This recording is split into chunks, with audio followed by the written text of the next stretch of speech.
Right now, in laboratories scattered across America, China, and Europe, a technology is being developed that governments are guarding with the same secrecy and urgency once reserved for nuclear weapons. Not because it blows things up, not because it fires bullets or launches missiles, but because in the wrong hands it could quietly bring down every military communication system on the planet, empty every bank account in an entire nation before anyone even notices, and expose every intelligence operation run by every spy agency in the world. The US government has taken a hard look at quantum computing and reached a conclusion that almost no one outside classified briefing rooms and defense labs is discussing. They've classified it as a weapon, and they're handling it exactly like one. To grasp why Washington made this call and why it should matter to you, you first need to understand what quantum computing actually puts at risk. Our entire digital world rests on one core assumption, that certain math problems are so difficult that no computer could ever crack them in a realistic time frame. Specifically, breaking huge numbers down into their prime factors. Everything runs on this single idea. Your email, your bank transfers, your medical files, your country's military communications, even nuclear launch codes. RSA and ECC encryption, the backbone of internet security, exist because a normal computer would take millions of years to break them. Then quantum computing arrived and asked, what if millions of years weren't necessary? What if it only took hours? A quantum computer works with qubits instead of ordinary bits. A regular bit is either a 0 or a 1. A qubit can be both at once, thanks to a phenomenon called superposition. That lets a quantum computer test millions of possible solutions at the same moment, instead of going through them one at a time. There's a specific quantum algorithm, Shor's algorithm, known since 1994, that can theoretically factor the massive prime numbers behind modern encryption far faster than any traditional computer could. The instant a quantum computer becomes strong and stable enough to run Shor's algorithm at full scale, every piece of public key encryption protecting today's digital world becomes breakable in an instant. Every secret becomes readable. Every military command becomes interceptable. Every financial transaction becomes exposed. If that thought doesn't send a chill down your spine, go ahead and hit like and subscribe, because we're diving much deeper into exactly how near we already are to that moment. Washington hasn't been shy about voicing its concern. Back in 2022, President Biden signed National Security Memorandum 10, openly acknowledging that quantum computers would eventually pose a catastrophic threat to U.S. government communications, and directing the entire federal government to move toward quantum-resistant encryption as fast as possible.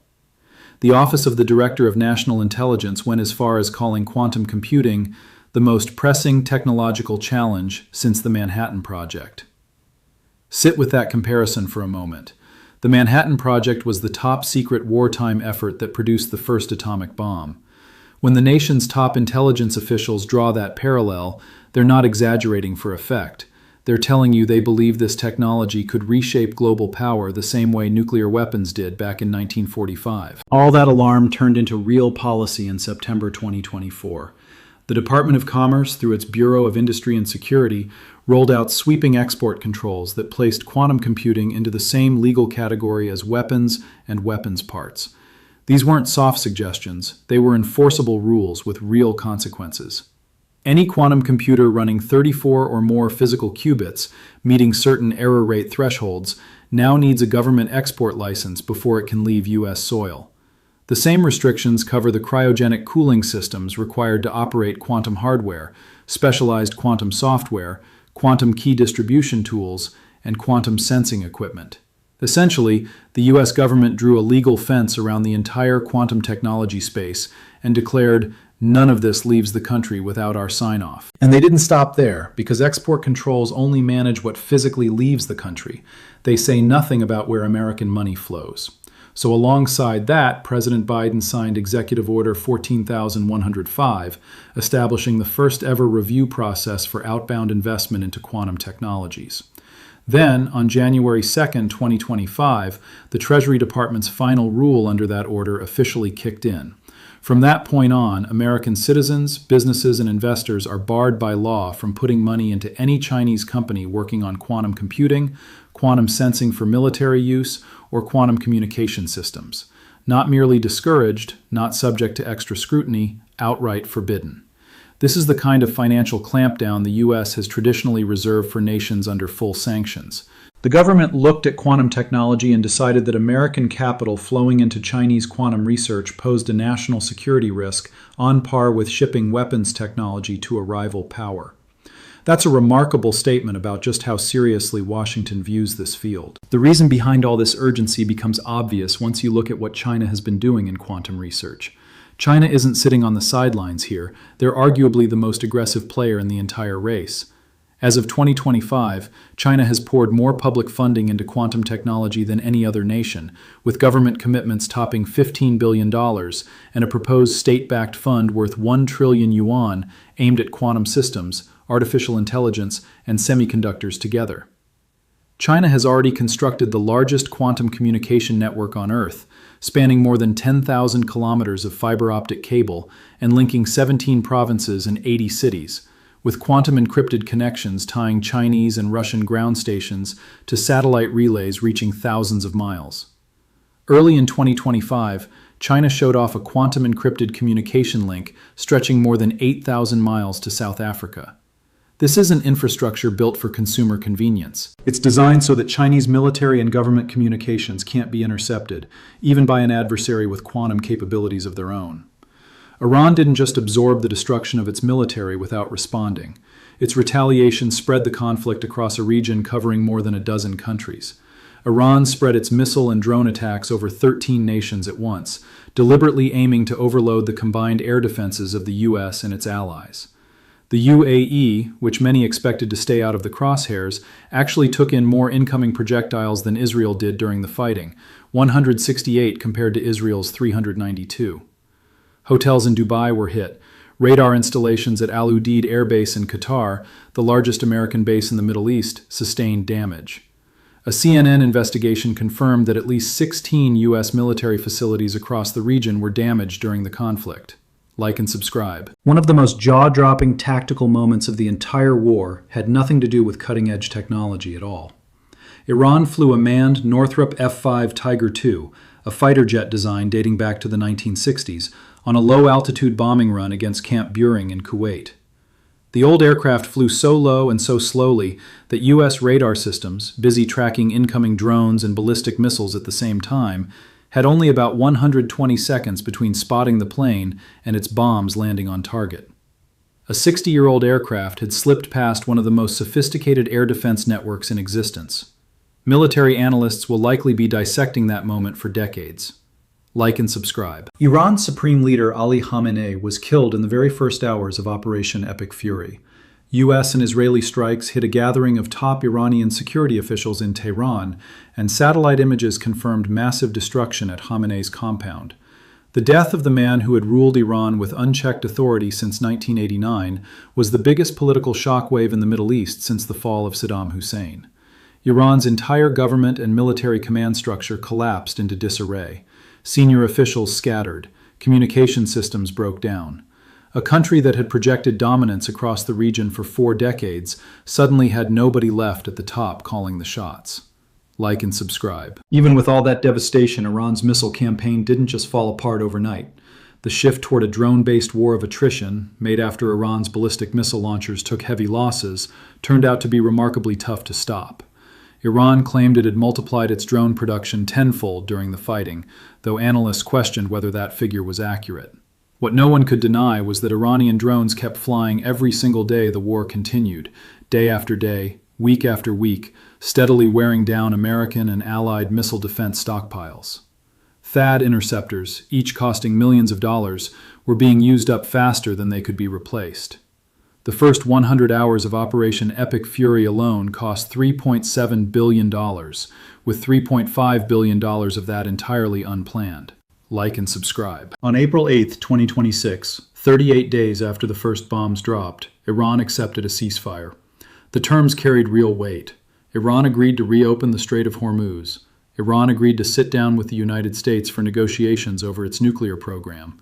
Iran agreed to allow 2 weeks of safe passage for commercial vessels through the strait.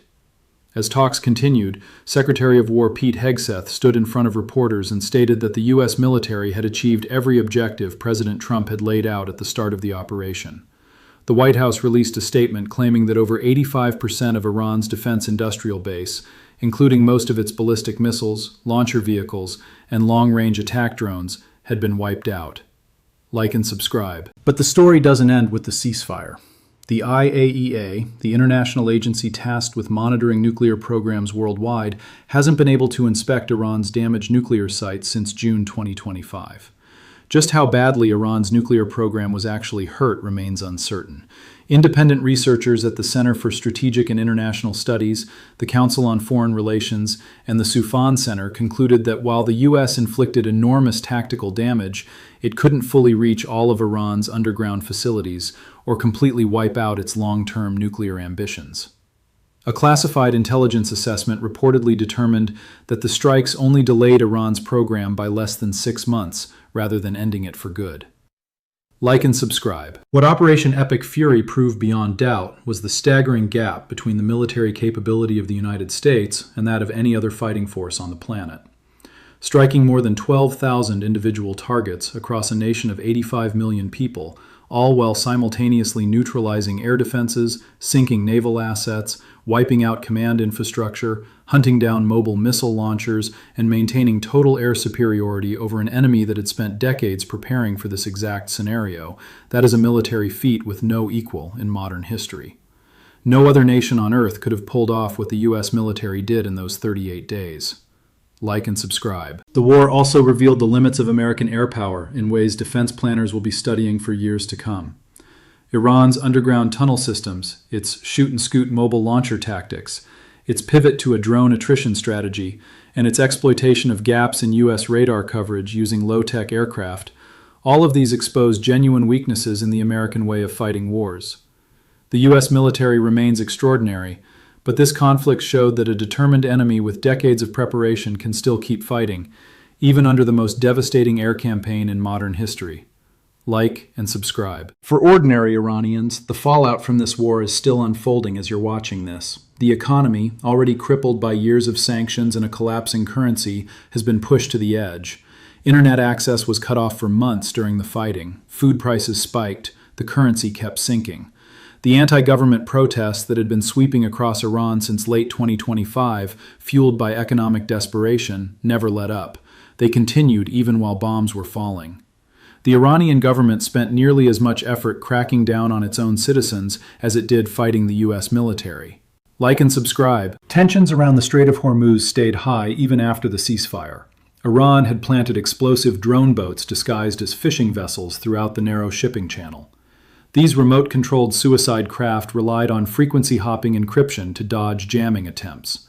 The U.S. military, working alongside Gulf state partners, had to carry out what it described as self-defense strikes against Iranian missile launch sites and boats near the strait. Even as ceasefire negotiations were underway, the IRGC threatened retaliation for any violations. The distance between a ceasefire on paper and real peace on the water turned out to be enormous. Like and subscribe. Operation Epic Fury permanently reshaped the global strategic landscape. Iran's navy, which had once dominated the Persian Gulf, ended up scattered across the ocean floor. More than 150 warships spanning 16 different vessel classes were sunk or destroyed. Every Iranian submarine was hunted down and sunk. 97% of Iran's naval mine stockpile was eliminated. The country that had spent decades threatening to shut down the world's most critical oil shipping route no longer had the naval strength to follow through. Iran's ability to supply its proxy forces, Hezbollah, the Houthis, and Iraqi militias, with ballistic missiles and precision drones was crippled. The entire network of Iranian-backed resistance had been effectively decapitated. Like and subscribe. But proxy forces don't simply switch off.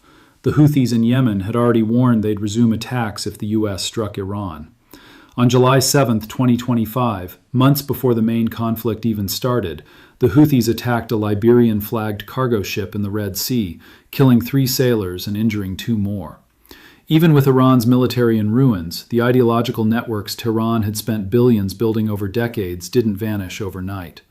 The weapons already distributed across the region, the training already delivered, the hatred already cultivated, none of that was erased by a single bomb. Like and subscribe. The Supreme Leader's successor, his son, delivered defiant public statements even after the ceasefire. Iran's government publicly insisted it had won the conflict, that it had shown the world it could withstand American military strikes and survive. For domestic audiences inside Iran, the regime needed that story. It needed to frame the death of the supreme leader, the destruction of the navy, the leveling of missile factories, and the collapse of the economy as parts of a heroic resistance rather than a crushing military defeat. Whether ordinary Iranians actually believed that narrative after months of internet blackouts, food shortages, and falling bombs is an entirely different question.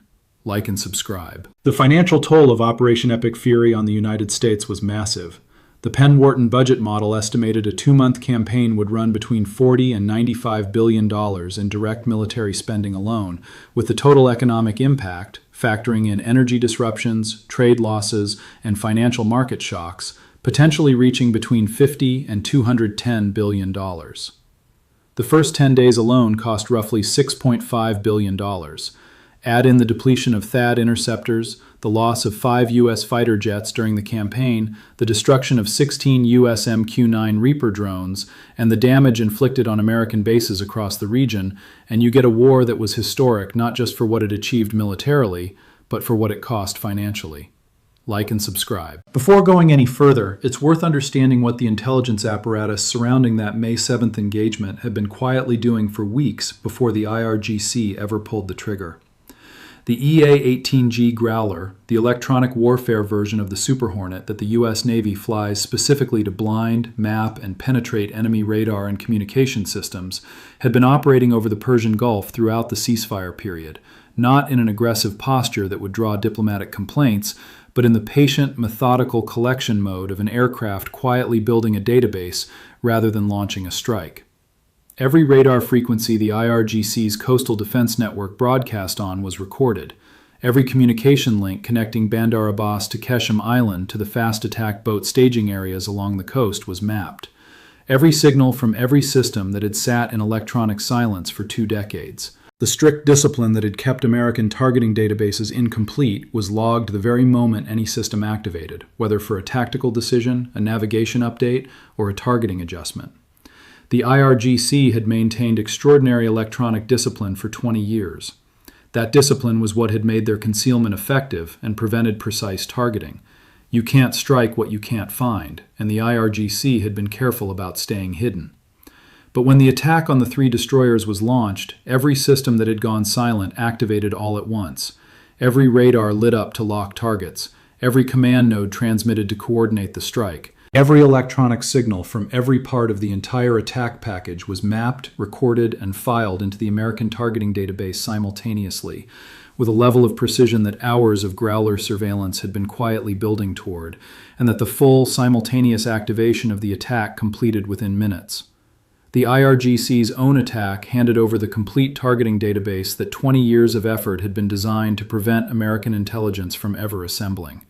That's the specific irony that the hardline faction's institutional mindset still hasn't found a way to explain away. The strike on the destroyers, the operation meant to showcase the doctrine's decisive power, the attack meant to produce the magazine-depleting, cost-imposing outcome that 2 decades of development had been building toward, ended up supplying both the legal justification and the targeting precision for the counterstrike that dismantled the very infrastructure the doctrine relied on. The IRGC pinpointed every target the Americans needed to hit. The IRGC handed them the legal cover to hit it, and then the IRGC watched the 3 destroyers complete their passage while American precision weapons used the targeting information the IRGC's own attack had just provided to strike every facility that attack had just revealed. The first person to grasp what that meant, before anyone in the IRGC's public messaging machine was willing to admit it, wasn't a general or a diplomat. It was a drone operator sitting in a coastal bunker, watching a telemetry screen go silent in a way he'd never been trained for, in a way no doctrine he'd ever studied could account for, sensing that something fundamental had shifted about the nature of the fight his branch had spent 2 decades preparing to win. He wouldn't have described it in the language of strategic analysis. He would have put it more simply. The drones aren't coming back, and I don't know why. That same confusion spread across every coastal command post along the Hormuz shoreline, climbing up the chain of command to officers who had spent years assuring their troops, their government, and their supreme leader that the saturation doctrine would win the day, and finally reaching the hardline faction's leadership, whose careers and standing within the IRGC were tied directly to that doctrine's credibility. That is precisely the human mechanism through which a military's strategic confidence collapses, not through a battlefield loss in the traditional sense, but through the disappearance of the feedback that once told the institution its strategy was working. The IRGC after May 7th isn't a military that simply lost a battle. It's a military whose entire strategic foundation, every procurement choice, every training program, every proxy supply relationship, every calculation about what Iran could threaten and what the Americans would tolerate has now been operationally proven inadequate against the exact defensive system now active in the very theater that strategy was designed to dominate. That's not a setback, that's an institutional crisis. And the particular shape of this crisis, who holds power inside the IRGC, what those people have built their careers on, what they stand to lose by admitting what May 7th actually proved, determines exactly what kind of danger the next 10 days represent. Not because the IRGC is strong, but because it's cornered. And the most dangerous thing in any room isn't the strongest creature in it. It's the one that has run out of exits. The Helios system deserves a full technical breakdown because mainstream coverage has consistently failed to explain what this weapon actually does at the physics level, and the gap between a vague description of a laser weapon and the precise operational reality of the Helios system changes everything about how you should assess what strategic options Iran actually has left. This high-energy laser, paired with an integrated optical dazzler and surveillance system, generates 60 kilowatts of concentrated directed energy from a beam director mounted on the ship's superstructure. 60 kilowatts. To put that number in terms most people can grasp instantly, that's roughly the combined power draw of 60 household hairdryers running at once, all focused into a single coherent beam aimed precisely enough to hit a specific sensor array on a drone the size of a suitcase, at ranges measured in kilometers. The beam moves at the speed of light. There's no intercept geometry to calculate because there's no flight time. It doesn't arc through the sky along a trajectory a drone's threat detection systems can spot and react to. It hits the target the instant it leaves the emitter. The cost of each engagement is measured in pennies.